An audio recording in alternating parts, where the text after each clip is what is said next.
All right, here it goes. Good news and bad news. The bad news is that the housing market just crashed.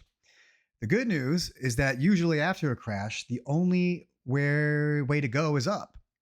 And so I normally don't make videos like this, but something interesting happened last night, something special.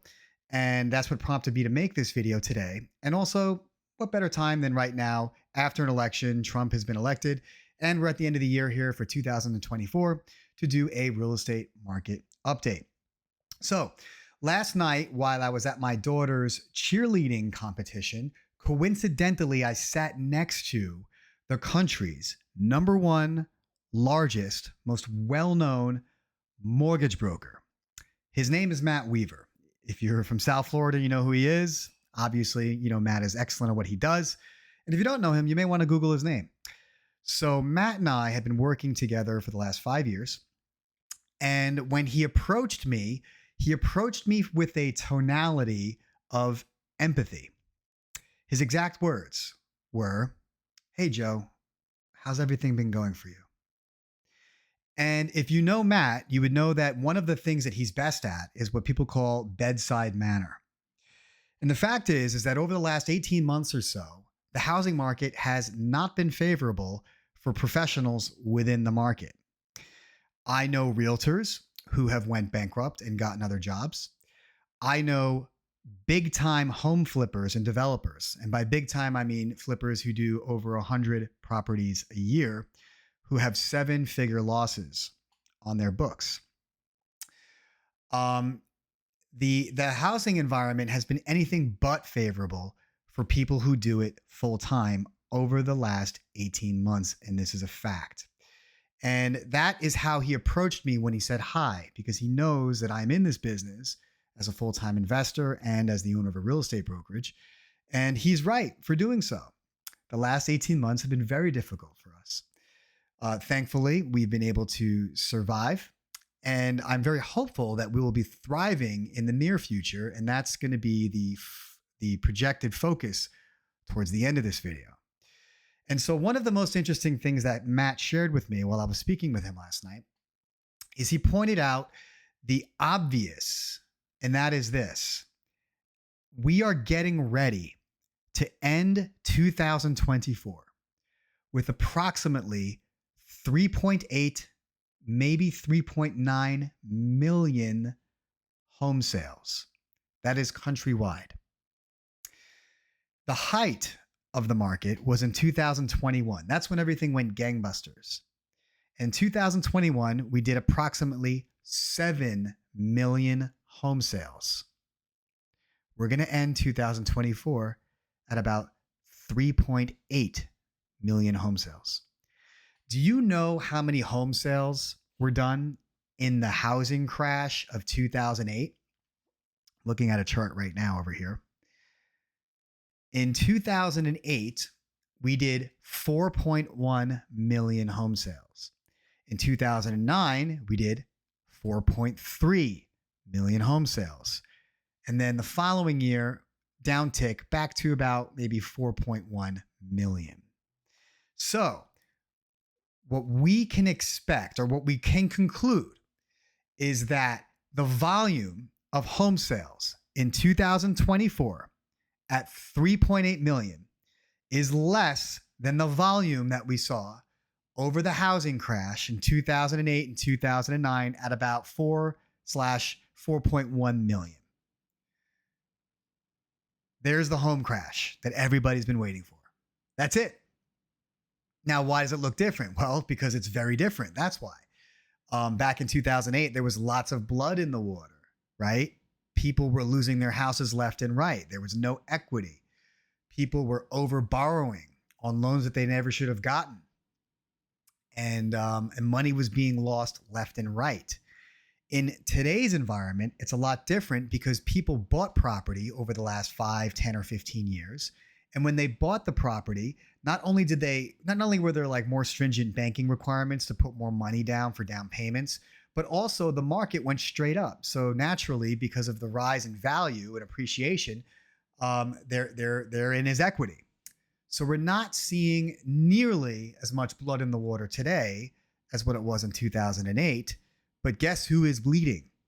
The investors, the realtors, and maybe any other ancillary businesses that are specific to real estate. Maybe title companies, certainly mortgage lenders, because they're not doing as many loans.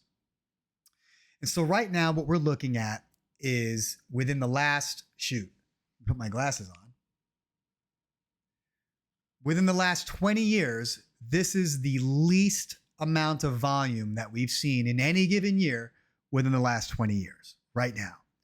So if you have a house that's for sale, that's on the market right now, and you have lots of clicks and lots of online views, but you have few showings, the reason why is because of the environment that we're in.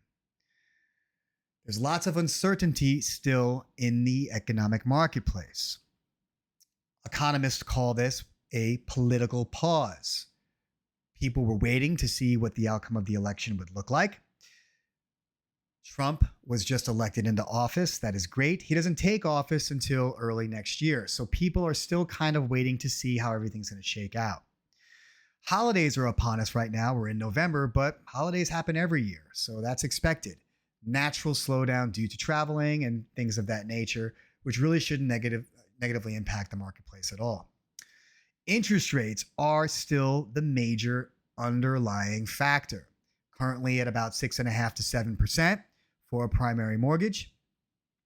If it's a secondary mortgage, like a second home, vacation home, or income property, you're paying 9%, maybe 10%, maybe even higher.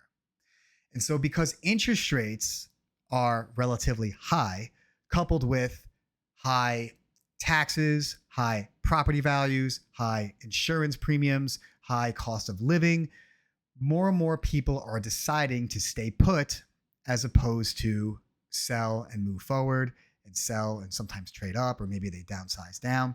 They're deciding to just wait it out. So we can also see that is evident in average days on the market. We're seeing where some markets where homes are usually on the market for about 30 days, they're being extended out to 60 or even 75 days. There are some variables to include. For example, if your home is located inside of an HOA, then you can go ahead and add another 35 days for an HOA approval on top of that. So the numbers can be a bit skewed sometimes based on which data report that you're reading from. But at the end of the day, we're seeing a lot of clicks, we're seeing a lot of views, which indicates to us that there is pent-up demand. People do want to buy, they do want to sell, they do want to move. But it seems like the majority of the people who are buying, selling, and moving are the people that have to buy, sell, and move. This could be job relocation. This could be family increase. You have more babies, you need more space, things like that. So in the current environment, we are seeing homes sit on the market a little bit longer. We are seeing price reductions on properties that are sitting on the market longer. We're not seeing home prices slide downward. That's not what we're seeing. If anything, we're seeing it being sustained over a long period of time. These home prices are being sustained, but we are seeing reasonable price reductions. Price corrections is probably the better terminology to move a property forward.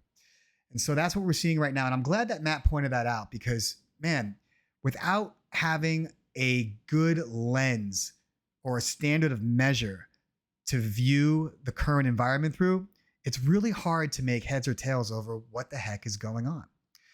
So I do think that as we head into the new year and as we have more certainty from the outcome of the election and as we have the holidays, going past the holidays, also a couple of expected interest rate decreases, which are not expected to be very big. They're expected to be very small, like a quarter point at a time, that we could expect to see an uptick in buyer demand in the new year. But most investors who, by the way, do the majority of purchasing and selling in the marketplace are very bearish over the next 90 days in this marketplace. They are buying properties lower, they're making offers lower, and they are pricing their exit strategy lower than usual as well, because buyer demand is not as high as what we thought it was. And so because of that, I wanted to make this video to let you know of the current environment that we're in and what you could expect possibly going into the holidays and into the new year as well.